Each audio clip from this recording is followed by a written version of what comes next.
आता भारतीय टेस्ट त्याचं भविष्य काय वाटतं तुम्हाला? काही नाही, चांगलं आहे. उगाच एवढं घाबरण्याचं काही कारण नाही.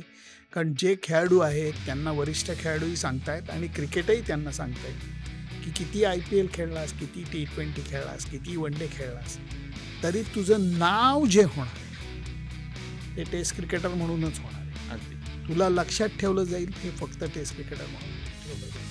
हे ज्या लोकांना कळतंय त्या लोकांना क्रिकेटचं महत्त्व कळतं आहे आणि त्या दृष्टीने ते मेहनत करत आहेत. त्यामुळे मला तरी असं नाही वाटत की टेस्ट क्रिकेटला प्रॉब्लेम आहे. मला नाही असं वाटतं. कारण सिनियर खेळाडू तसे राहिलेच नाही ना आता टेस्ट क्रिकेटला.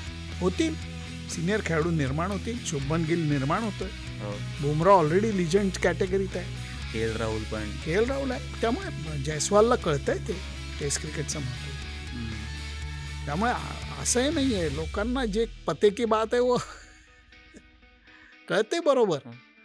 पण टेस्ट क्रिकेट पण फास्ट होतंय का?